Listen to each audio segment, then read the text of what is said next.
My daughter-in-law altered my husband's will and kept me in the dark for 3 years. I didn't scream. I didn't accuse her.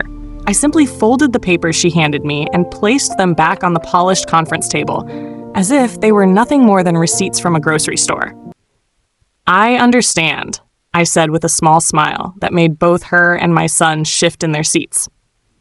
What happened next shocked every single person in that room. I'm glad to have you here. Follow my story until the end, and let me know the city you're watching from, so I can see how far my story travels. The attorney's office smelled faintly of old books and lemon polish, the kind my husband used on his desk every Sunday morning. The sunlight from the tall windows cast long, pale lines across the floor, stretching all the way to where I sat, hands folded, back straight, heart steady. Across from me, my daughter-in-law crossed her legs with exaggerated confidence, the silver buckle on her shoe glinting every time she moved. Beside her, my son avoided my eyes entirely. He kept adjusting his tie, even though it sat perfectly centered, his fingers trembling just a little each time he touched the knot. The lawyer cleared his throat and pushed the so-called final version of my husband's will toward me. The papers were thick, stapled neatly, too neatly, like someone had taken great care to make them look official. "This outlines the distribution of your late husband's assets," he said softly, as if speaking too loudly might shatter me. People often treat older women like we're fragile porcelain. What they forget is that porcelain is fired in a kiln, hot enough to turn sand into stone. I scanned the pages slowly, letting each line settle in my mind. According to this document, the home my husband and I built together over 40 years would now belong entirely to my son and his wife. My husband's savings, earned through decades of hard work, would bypass me completely. Even his collection of vintage pocket watches, the ones he polished while humming old jazz tunes, had been reassigned. My daughter-in-law tapped one manicured finger on the table. "It's what he wanted," she said, her voice wrapped in sugar but hollow underneath. For 3 years, she had let me believe my husband left nothing but memories. She let me live modestly, stretching every grocery budget, repairing old clothes instead of buying new ones, and selling small things here and there to cover property taxes. She watched me struggle, watched me age faster from the stress, while she held the truth tightly in her perfectly manicured hands. But I didn't show anger. Not then. Not ever in front of her. I simply nodded and closed the folder gently. My son exhaled, relieved maybe, thinking I had accepted everything without question. Little did they know, the real storm had already begun. The drive home felt strangely silent, even though the engine hummed and the radio played low. I kept my hands steady on the wheel, the crisp autumn air slipping through the cracked window. The folder lay on the passenger seat, the altered will tucked neatly inside as if it belonged there. It didn't. Nothing about today belonged anywhere near the life my husband and I built together. When I pulled into the driveway, the house looked exactly as it always had. White shutters, the front porch light he installed himself, the wreath I changed with every season. But stepping inside felt different. The air held a kind of stillness, a pause before something shifts forever. I hung my coat by the door, the same place he used to drop his hat every evening, and I let the quiet settle around me. I made myself a cup of tea, the way I always did when I needed to think. 1 teaspoon of honey, a slice of lemon, no milk. The steam curled into the air like a soft reminder that I was still here, still breathing, still capable of choosing my next move. I carried the mug to the dining table and set it down gently. Then I opened the folder. The pages stared back at me with their sharp lines and false intentions. The signatures, supposedly my husband's, sat too perfect, too smooth. He had a small tremor in his hand during his last year, a tremor that didn't exist on these pages. I traced one signature with my fingertip. 3 years. For 3 years, they let me believe he left me nothing. I closed the folder again and let out a breath I didn't know I'd been holding. I didn't cry. My husband used to say tears were just another language. But tonight, I didn't need another language. I needed clarity. My son had texted me earlier. "Hope you got home safe. We'll talk soon." No apology, no hesitation, no shame. And my daughter-in-law? Not a word. Not even a pretense of concern. It was almost impressive how confidently she played her role. I stood and walked through the house, my fingers brushing over the framed photos along the hallway. There we were at Lake Michigan, smiling in the summer sun. There he was holding our newborn son, pride written all over his face. Every picture felt like a thread connecting me to the truth he never had a chance to defend. In our bedroom, his nightstand drawer still held the little things he carried every day: his reading glasses, a pocket knife, a worn leather wallet. I sat on the edge of the bed and opened the wallet. Inside was a faded card with his handwriting on the back. For my wife. Everything I have is for you. I closed my eyes. That was the man I married. The man whose will had supposedly erased me. The evening sun filtered through the curtains, painting the room in warm gold, and I felt something shift inside me. Not anger, not despair, but a steady, quiet resolve. The same kind a person feels when they finally see the whole picture instead of the pieces. I returned to the dining table, picked up the folder again, and placed it in the center. The house was silent, but this silence didn't feel heavy anymore. It felt purposeful, like the calm before choosing a path. If they thought I was going to accept their version of the truth, they were mistaken. The real story, my husband's story, was still here, somewhere beneath the lies, and I intended to find it. The next morning arrived quietly, the kind of quiet that makes you notice every little sound. The heater turning on, a bird tapping lightly against the window, the soft creak of the floorboards under my slippers. I moved through the house without rushing, the way people do when they're thinking more than acting. The folder still sat on the dining table, exactly where I'd left it, untouched but not forgotten. I poured myself a cup of coffee and stood at the counter, watching the steam rise. My husband used to tease me for letting my coffee sit too long and go lukewarm, but today I barely tasted it. My eyes stayed on the folder, the edges sharp against the wood grain. After a moment, I walked over and opened it again. The signatures, the dates, the sudden changes that appeared out of nowhere. None of it matched the man I knew. Just as I closed the folder, my phone buzzed. A text from an unfamiliar number. "Mrs. Walker, this is Daniel Reed. I was your husband's financial advisor for many years. Could we speak privately? It's important." I stared at the message for a long moment. His name wasn't new to me. My husband had mentioned him often, trusted him even, but Daniel had never once reached out after the funeral. Not until today. I replied with a simple, "Yes, when?" His answer came immediately. "I can stop by within the hour." I set my phone down and took another sip of coffee. My daughter-in-law had always claimed that the original advisor retired, and that she and my son had handled everything afterward. Yet here he was, alive, active, and suddenly wanting to talk. An hour later, the doorbell rang. I opened the door to find a man in his late 40s, neatly dressed, holding a worn leather briefcase. His expression wasn't cold or hurried, just heavy, like someone carrying something for far too long. "Mrs. Walker," he said, "thank you for seeing me." We sat at the dining table. He noticed the folder immediately. "I thought so," he murmured. "She finally gave you the altered version." The room seemed to tilt slightly, but I held my posture, waiting. He opened his briefcase and pulled out a different folder, older, creased at the corners. "This," he said gently, "is your husband's real will, the one he signed in my office 6 months before he passed." My fingers brushed the cover, but I didn't open it yet. Why didn't I see this sooner? His jaw tightened. "Because the day your husband fell ill, your daughter-in-law demanded access to the documents. She said she needed them to prepare the household finances. I refused. But a week later, I was removed from my position without explanation." He hesitated, then added quietly, "Your son signed the request." I let the words settle. They didn't sting the way I expected. They didn't crack me open. They simply landed, like pieces of a puzzle finally clicking together. Daniel continued, his voice low. "I kept a copy of the original because your husband insisted on it. He said, 'My wife must never be left out of what I built.' I didn't know why you never contacted me after he passed. Now I do."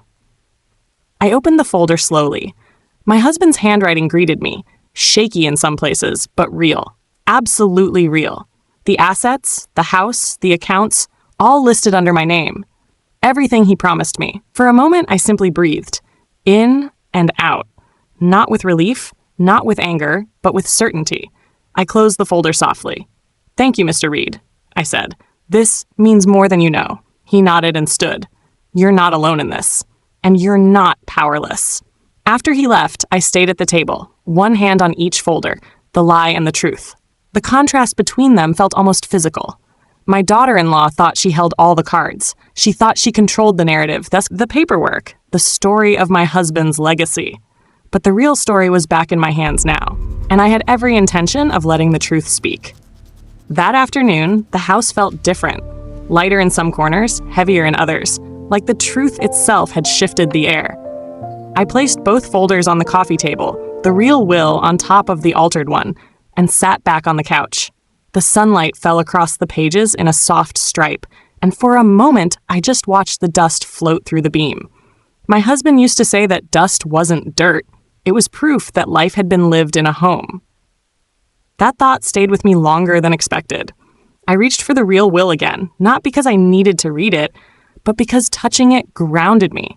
Every line reflected the man I shared my life with. Steady, thoughtful, loyal. He had built our future with intention, and seeing his actual wishes laid out so clearly only deepened the ache I didn't allow myself to show in front of anyone. Memories surfaced. Not dramatic ones, just quiet flashes. Sunday breakfasts, the way he'd rest his hand on my back when we walked through crowded places, how he always filled the car's gas tank whenever he borrowed it.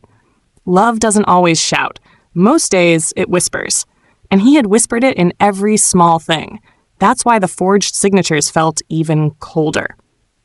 Someone had tried to rewrite the end of our story, but they didn't understand that love leaves evidence too. Evidence no one can fake. I closed the will gently and placed it beside me. My phone buzzed again, this time with pictures from Meadow, my daughter-in-law, photos of my grandchildren playing in the yard, their smiles bright as always. No caption. No explanation, just cheerful images sent as if nothing heavy hung between us, a distraction perhaps, or a tactic. She had a talent for throwing sweetness over situations that weren't sweet at all. I didn't reply. Instead, I walked to my husband's old study. I hadn't gone in there much since he passed. The room still held his scent, faint cedar, a hint of aftershave, and something warm I never could name. His desk was untouched, the pencils arranged the way he liked them, the framed photo of us from our 30th anniversary still leaning against the lamp. I opened the top drawer. There were letters, all in envelopes with his handwriting. I recognized the way he looped the L in my name on the first one. My hands paused. I didn't open them, not yet. Some things deserve the right moment. Some truths need quiet before they speak. I sat in his chair and let it hold my weight, imagining his shoulders pressed against the backrest the way they always did. He would have hated the idea of anyone taking advantage of me. He would have stood between me and the world if he could. But life had placed that job back into my hands now. A soft knock pulled me from my thoughts. Through the window, I saw my neighbor, Mrs. Harding, standing by the porch rail with a container of soup. She visited often, kindness born not from pity but from familiarity. I stepped outside, and she gave me a warm smile. "Thought you might want something homemade today," she said. "Thank you," I replied, taking the container. She studied my face for a moment. "You look determined." I didn't ask what she meant. Determination shows, even when you're trying to hide it. We exchanged a few light words before she returned to her house, and I went back inside. I placed the soup on the counter, washed my hands, and stood there quietly. The day had revealed more than I'd expected, more than my daughter-in-law ever intended for me to know. But information doesn't hurt people. Secrets do. And I finally had the missing piece. I walked back to the folders, stacked them neatly, and tied them with a rubber band. Not out of ceremony, just practicality. I wasn't sure what tomorrow would bring, but I knew one thing with absolute certainty. I was no longer in the dark.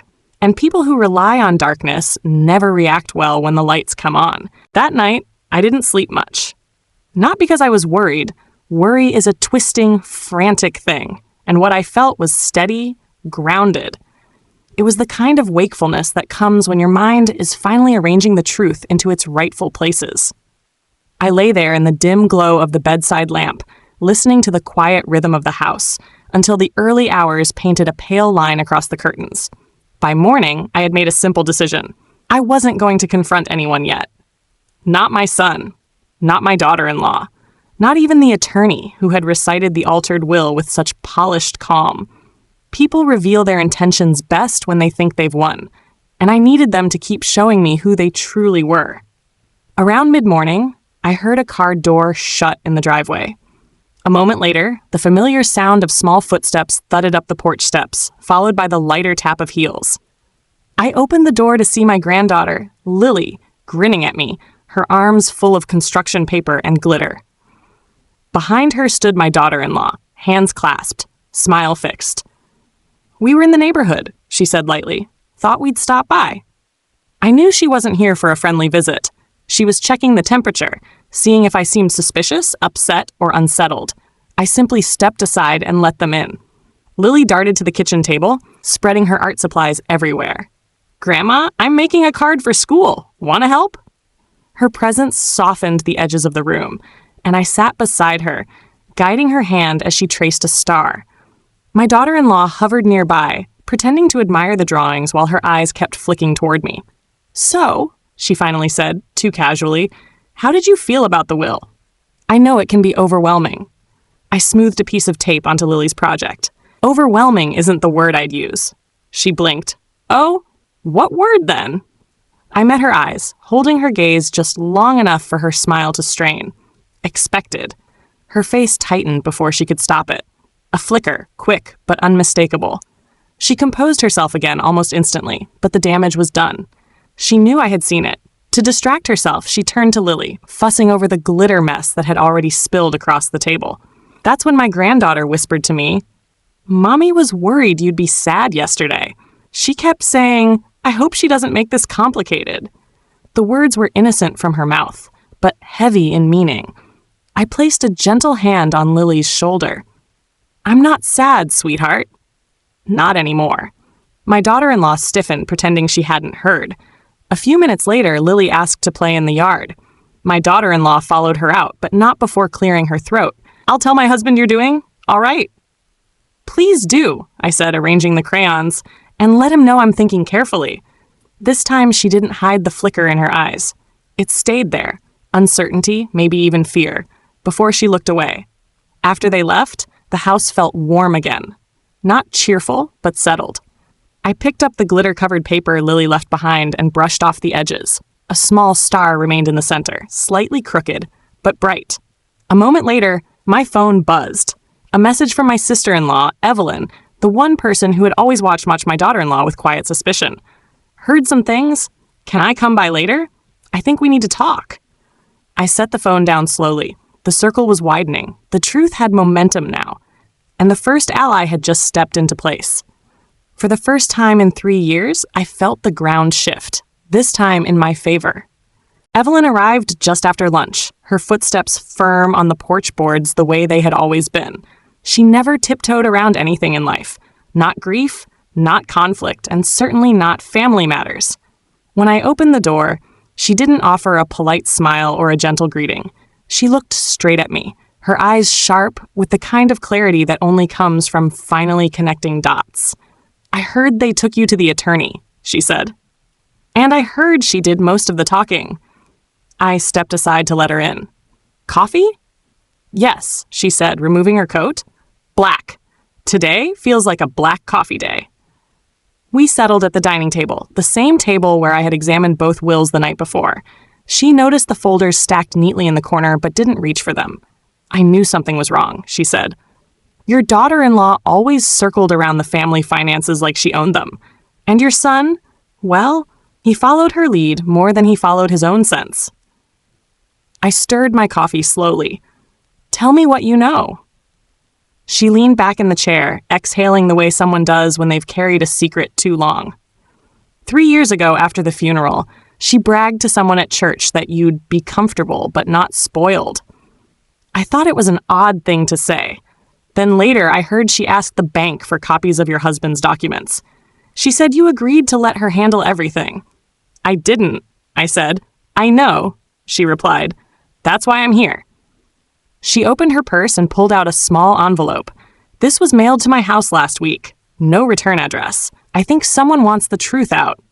Inside were 2 photographs, Side-by-side comparisons of my husband's signature from 3 years before he passed and the one on the altered will. Even from a distance, the differences stood out. His handwriting had never been that smooth, that controlled. Evelyn pointed to the shaky line on the older signature. "See that?" she said. "That's the tremor he had, the one he never hid." My hands didn't shake, but my breath did something quiet, almost like a pause inside my chest. "Someone went to a lot of trouble to make this believable," she continued. "Too much trouble." I placed the photos on the table gently, as if they might bruise. "I already have the real will," I said. "His financial advisor came by yesterday." Evelyn froze for a moment. "Then this is bigger than I thought." She looked toward the window, scanning the yard as though expecting shadows to move. "Your daughter-in-law, she doesn't just want comfort. She wants control. And she thinks you're the easiest piece on the board." I felt a small, steady warmth rise in my chest. Not anger, not pride, but something closer to resolve taking form. "I won't confront her yet," I said. "Good?" Evelyn replied. "She expects a fight. She won't know what to do with silence." She sipped her coffee, then set the mug down. "But you need more than evidence. You need timing." Timing. The word sat between us like a carefully placed chess piece. Outside, a car drove by slowly. Not unusual for our street, but the sound lingered. Evelyn glanced toward the front window again. "You're being watched," she said quietly. "Not by strangers, by people afraid of what you might know." I didn't turn to look. I didn't need to. Fear makes people sloppy, and sloppy people always reveal themselves. "I'm not frightened," I said softly. "I know," she replied. "That's why you'll win." She reached across the table and touched my hand, not with pity but with recognition. "This family needed someone to pull the curtain back," she said, "and it was never going to be your son." We talked for another hour, piecing together dates, comments, moments that once felt insignificant but now formed a pattern as clear as sunlight on glass. Before she left, she paused at the door. "When you move," she said, "move quietly, and make sure they're all in the room when you do." After she was gone, I stood in the doorway for a long moment, letting the air settle around me. The house wasn't silent anymore. It was waiting. I closed the door gently. They thought they had written the ending for me, but they forgot. I'm still here. The rest of that week moved slowly, the way time moves when you're watching people instead of clocks. I went about my routine, watering the plants, checking the mail, sweeping the porch, each action steady, unhurried. I wanted life to look unchanged. People who believe you're unaware stay careless, and I needed their carelessness more than their honesty. On Thursday afternoon, my son called. His voice sounded like it always did when he was rehearsing someone else's words. "Mom, Meadow thinks we should all have dinner this weekend. Talk things through." Talk things through. A phrase people use when they don't want the truth to come out, only to settle whatever version they've already chosen. "That's fine," I said. "Here or at your place?" He hesitated. "Here. It's easier." Easier for whom? He didn't say. After we hung up, I took a slow walk around the house, noting small details the way my husband used to. Loose fence slat, crooked porch mat, the mailbox flag that didn't stay up anymore. Quiet tasks have a way of clearing the mind. They make space for resolve. By early evening, another car pulled into my driveway. This time, it was Daniel, the advisor. He stepped out holding a larger envelope. "I found something else," he said, lowering his voice as he walked toward me. "Your daughter-in-law attempted to reroute one of your husband's investment accounts right after he passed. It didn't go through because I blocked it. That's the reason I was removed." He handed me the envelope. Inside were bank logs, time-stamped requests, and a letter from the firm acknowledging the attempt but refusing it due to missing authorization. She tried more than once, Daniel added, 3 times in the same month. The papers felt heavier than their weight. Not because of shock. I had passed that stage. It was something colder. Understanding. "She's not impulsive," he said. "She plans. Thoroughly." "So do I replied. He gave a short, almost relieved nod. "I'll support you however you need. Your husband trusted me. I intend to honor that." After he left, I sat on the porch steps, watching the light shift across the yard. Every detail seemed sharper. The lines on the driveway, the hum of a neighbor's lawnmower, the breeze pushing the wind chimes into soft motion. Clarity has a sound, and it filled the air around me. I went inside and laid out everything on the dining table. The real will. The altered will, the photos Evelyn received, Daniel's documents, my own notes. Piece by piece, the pattern showed itself. 3 years of quiet manipulation wearing a polite smile. I didn't pace. I didn't rant. I simply organized the truth the way my husband used to organize his tools. Each piece in its place, each purpose understood. Later, just before sunset, my phone buzzed again. A message from my daughter-in-law. Looking forward to dinner Saturday. It'll be good to clear the air. Clear the air. She meant control the narrative. I typed a reply without hesitation. Yes, let's clear everything. Then I set the phone down and looked around my home, the house they tried to rewrite me out of. The walls held memories, but they also held strength. My strength. Saturday wouldn't be a confrontation. It would be illumination. And people who rely on shadows never handle the light well. Saturday arrived without fanfare. The sky was pale, the kind of muted blue that doesn't promise anything. Not warmth, not gloom, just stillness. I moved through the house early, wiping down the counters, straightening the chairs, setting the table with the simple white plates my husband always liked. Not because I wanted to impress anyone, but because calm preparation sharpens the mind. By late afternoon, the documents were arranged in a neat stack on the sideboard. Face down, tied with a thin ribbon, not as a display, just as a reminder to myself. Truth has weight, and tonight it would speak. At exactly 6 o'clock, I heard a car door close, then another. My son and daughter-in-law walked up the path, their silhouettes framed by the last stretch of daylight. She entered first, carrying a bottle of wine she hadn't bothered to choose thoughtfully.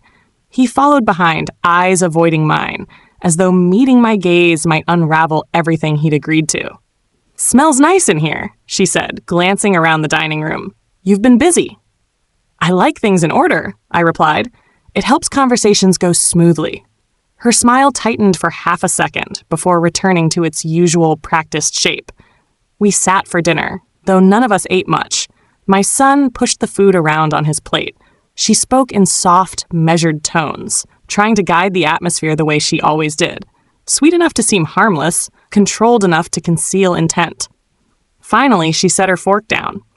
"We wanted to check in after the attorney's meeting. It was a lot for everyone." "It wasn't a lot for me," I said. "Just information." My son's head snapped up at that, but he didn't say anything. Meadow, my daughter-in-law, tilted hers slightly, studying me like someone examining a mark on a window. "Well," she said, "even so, we hope you're comfortable with the arrangements. It's what he wanted." I folded my napkin slowly. "Is it?" A softness slipped from her expression, brief, almost invisible, but enough. She recovered quickly. "Of course," she said. "He told us many times." I let the silence stretch, not to intimidate, but to expose. People reveal truths in silence more than they ever do in noise. Then, calmly, I said, "That's interesting. His financial advisor visited me this week." The room didn't move, but the air inside it shifted. My son's throat tightened. I heard it more than saw it. She blinked twice, too fast, then stilled, waiting. "He kept a copy of the original will," I continued. "The one my husband signed with a tremor in his hand. The one that left everything to me." My son dropped his fork. The sound echoed across the table like a crack in thin ice. "I don't know what he showed you," she said quickly, hand tightening around her wineglass. "But documents can be misinterpreted. People make mistakes." "Not this kind," I said. A long pause. A tremble ran through her fingers. Not panic, not yet, but the recognition of losing ground. My son's face, though, had already begun to pale, his world shifting under him faster than he could steady it. "I think," I said softly, "that someone underestimated me." She leaned back, crossing her arms. "So what now? You want to accuse us? Turn this into a spectacle? That's not going to help anyone." "I don't need a spectacle," I said. "I just need the truth." There it was. Simple, steady, final. She looked at my son as if silently urging him to speak, to take control, to rescue the narrative she'd kept so carefully woven. But he only stared at the table, a man caught between loyalty and guilt. "I invited you both tonight," I said, "because I want you to understand something clearly before anything formal happens." She swallowed. "And what's that?" I folded my hands, keeping my voice even, almost gentle. "The darkness only works when the person you're hiding things from stays in it. I'm not there anymore." For the first time in 3 years, she had no expression ready, No sweet veneer, no polished response. Her face was blank. An empty room lit too suddenly. I stood, collecting the dishes with measured calm, while they sat frozen at the table. I didn't raise my voice. I didn't accuse. I didn't threaten. I just let the truth settle in the room like a quiet, undeniable light. And none of them knew what to do with it. The silence after dinner didn't fade. It thickened. My son and daughter-in-law sat stiffly at the table while I cleared the plates, their eyes tracking every move I made, unsure whether to speak or stay quiet. That uncertainty was new for them. For 3 years, they had moved with confidence, believing I lived in the dark. Now, the lights were on, and they hadn't yet learned how to blink. I washed each dish slowly, the warm water steady against my hands. I didn't rush, didn't fill the silence with explanations. People who feel cornered fill it for you. When I finally turned off the faucet, I could hear them whispering, soft, sharp, urgent. I didn't try to make out the words. Desperation always sounds the same. I walked back to the table and placed a pot of tea between us. My daughter-in-law stared at it like it was a legal notice. My son tried to sit up straighter, but the weight on his shoulders pulled him back down. I think, I said calmly, we should finish this evening with clarity. She pressed her lips together. You're misunderstanding the situation. I don't think I am. My son finally spoke, his voice low and thin. Mom, maybe we should slow down.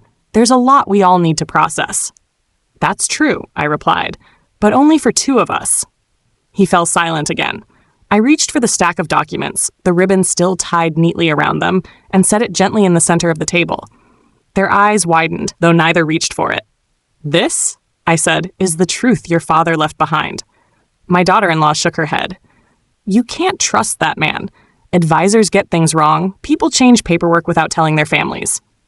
The only person who changed paperwork, I said quietly, was you. Her breath caught. Just a small sound, but full of recognition.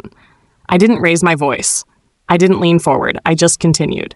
There are timestamps, copies, signatures that don't match, and 3 failed attempts to reroute accounts behind my back. My son's eyes darted to her, and in that moment, the story she had spun for him began to unravel. He looked at her the way a person looks at a photograph they've seen 1,000 times, suddenly noticing something that was always wrong, but never questioned. You said Mom agreed, he whispered. She didn't answer. You said she didn't want the responsibility. You said it was better this way. Still nothing. I poured myself tea, the liquid steady and quiet. I never agreed to anything, I said. Your father left this house, these accounts, and his belongings to me, and he trusted you both to honor that. My daughter-in-law finally broke. I didn't do anything illegal, she snapped. I only did what needed to be done. She doesn't know how to manage things. She would have wasted it. I set my cup down gently. You spent 3 years spending it for me. Her face went pale, then flushed, then pale again. My son stood abruptly, the chair scraping the floor. His chest rose and fell too quickly. Is that true? He asked her. Did you really? She still didn't answer. Silence filled the room again. Not sharp this time, but heavy, final. The kind of silence that comes when a lie has finished its lifetime. I didn't push further. The truth was already doing the work. I'll be meeting with a lawyer this week, I said, standing. Everything will move through the proper channels. My daughter-in-law swallowed. So you're punishing us? No, I said softly. I'm correcting the record. I collected the documents, tucking them under my arm. My son looked at me like he wanted to say something, an apology, maybe, but the words didn't come. They rarely do once the damage is done. At the doorway, I paused and looked back at them, 2 people sitting in the debris of their own choices. I hope, I said gently, that someday you both learn the difference between helping someone and taking from them. Then I turned off the dining room light. They stayed in the dark a long time after I left the room. Morning came with a thin layer of frost on the windows, the kind that makes the world look quieter than it is. I wrapped a shawl around my shoulders and sat at the kitchen table with a notebook, the documents arranged beside me. Today wasn't about confrontation. Today was about action. Quiet, precise action. The kind that doesn't need an audience to be effective. I dialed the number Daniel had given me, an attorney he trusted, someone who handled estate fraud cases with a calm hand. When he answered, his voice was steady, not surprised. Daniel must have already called him. "Mrs. Walker," he said. "I've reviewed the copies he sent. We should meet." He didn't waste time, and I appreciated that. Within 2 hours, I was sitting in his office, a modest room with a wall of case folders and a large window overlooking the town square. He offered me water, which I accepted, though my hands stayed wrapped around the glass mostly for warmth. "I want you to know," he began, "that what happened to you is not uncommon. People take advantage of grief, of trust, of the assumption that older individuals won't question paperwork." I nodded. "They counted on me not looking. They miscalculated." He opened a file and slid it toward me. "We will proceed carefully. No public accusations yet. First, we verify every signature, every date, every discrepancy. Then, we present the findings formally." I ran a fingertip along the edge of the file. "I don't want revenge," I said quietly. "I want the truth restored." "That's exactly what we'll do." We went through each document slowly. The forged will, the original one, the bank logs Daniel provided. He pointed out details I hadn't noticed. Mismatched margins, differences in ink saturation, a signature layered over faint erasure marks. By the time we were done, the folder had transformed from a stack of papers into a structure. Solid, undeniable. Before I left, he said something that stayed with me. People who alter the truth always believe they're smarter than the person they're hurting. They forget wisdom doesn't shout. Outside, the air was crisp. I walked to my car with the same calm rhythm I'd kept all week. I didn't rush. I didn't look back. The next steps were already in motion. When I got home, a message waited on my phone. Meadow, of course. "We're worried about you. You seemed upset last night. Let's talk again." I read it twice, not because it moved me, but because it revealed her fear. The kind of fear that comes when someone realizes their version of the story won't hold much longer. I typed a simple reply. "I'm meeting with professionals. We can talk after that." No warmth, no hostility, just clarity. Later that afternoon, my son showed up unannounced. He knocked softly, almost like a child, not the grown man who'd signed off on removing the advisor his father trusted. When I opened the door, he looked exhausted. Not from anger, from carrying the weight of a truth he'd tried to ignore. "Mom," he said, "I need to know what's happening." I stepped aside.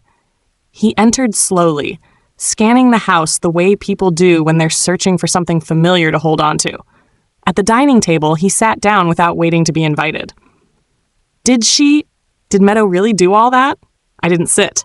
I stood across from him, hands resting lightly on the back of a chair. "There are documents," I said. "Signatures, attempts to move accounts, things she didn't tell you." He closed his eyes. His breath trembled, not from guilt alone, but from realizing he'd let someone else think for him. "I thought she was helping," he whispered. "She was helping herself," I said. "Not you. And certainly not me." He looked up then, eyes red. Not dramatic, not loud, just a man facing what he had allowed. "What happens now?" he asked. "I've taken the first steps," I said. "Everything will move through legal channels." "And us?" His voice cracked on the last word. I softened just slightly. "That depends on what you do next." He nodded slowly, absorbing every syllable. Then he stood, paused, and said the first honest thing I'd heard from him in years. "I'm sorry. I didn't forgive him. Not yet. But I didn't shut the door on him either." After he left, the house grew quiet again. Not the wounded kind of quiet, but the purposeful kind. The kind that comes before justice finds its way back to center. Everything was aligned now. And the truth was no longer a whisper. It was gathering strength. The next days unfolded with an odd, fragile calm, like the air right before a storm settles into its final shape. I spent most mornings in the kitchen, the soft hum of the refrigerator filling the space, while I reviewed notes, emails from the attorney, and the growing list of discrepancies tied to the altered will. Nothing about the process felt rushed. Justice doesn't need speed. It needs precision. By Wednesday, the attorney called to tell me the verification was complete. "The signatures are conclusively forged," he said, "and the financial attempts your daughter-in-law made were flagged in multiple records. This is a strong case, Mrs. Walker. Very strong." I thanked him and hung up, letting the phone rest on the counter a moment longer than necessary. Not because I doubted anything, only because confirmation has a way of settling the soul. That evening, Meadow showed up without warning. She didn't knock gently. Her fist landed on the door with urgency, too sharp, too fast.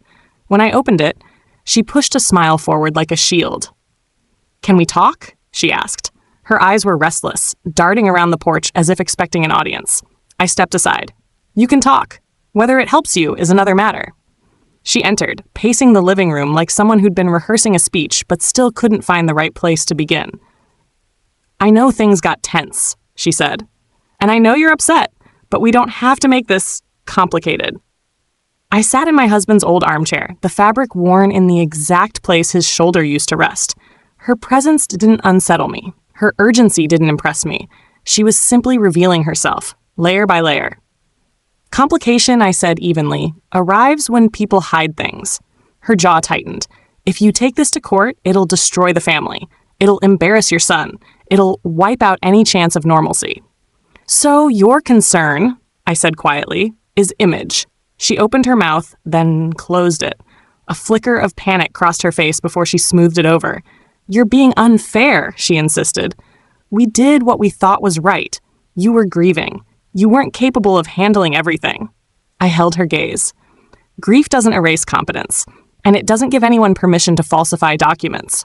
Her breath hitched, just for a second. Then she leaned forward, lowering her voice. "If you don't pursue this, I can make sure you're taken care of. We can revise things, adjust numbers, work something out." Bribery, thinly disguised as generosity. Predictable. I didn't raise my tone. I didn't even shift in my seat. "I don't need to be taken care of," I said. "I need the truth to stand." Her composure cracked then, a small fracture running through the mask she wore so confidently. "You don't understand what you're doing," she whispered. "Oh, I do," I replied. "For the first time in 3 years, I understand perfectly." She straightened, anger rising to fill the space panic had left. "You're going to ruin everything." "No," I said. "I'm going to correct everything." For a moment, she didn't speak. Her hands curled into fists, then loosened, then curled again. She wanted control, and the realization that she no longer had it left her unsteady. "You'll regret this," she finally said. I stood, walking past her toward the front door. "Threats," I said calmly, "are for people who still have something to bargain with." I opened the door and waited. She hesitated. One heartbeat, too, before stepping out onto the porch. The evening light hit her face, revealing the first real fear I'd seen from her. At the edge of the steps, she turned back. "You think you've won," she said. "No," I replied, keeping my voice steady. "I think the truth has." Then I closed the door gently, without slamming, without flair. Inside, the house felt different again. Not lighter, not heavier, but aligned, as if it had taken a deep breath and recognized its own walls. I walked back to the table, placed my hand over the stack of documents, and let the stillness settle. There was only one part left now. The ending. The morning of the hearing arrived with a quiet certainty, the kind that settles into your bones before your mind even catches up. I dressed the way I always did. Nothing dramatic, nothing meant to send a message. A soft blue sweater, slacks, the necklace my husband gave me on our 20th anniversary. I didn't need armor. I had the truth. Daniel met me at the courthouse steps, offering a small nod instead of a grand gesture. "Everything is ready," he said. "All you have to do is be present." Being present was something I had learned to do well.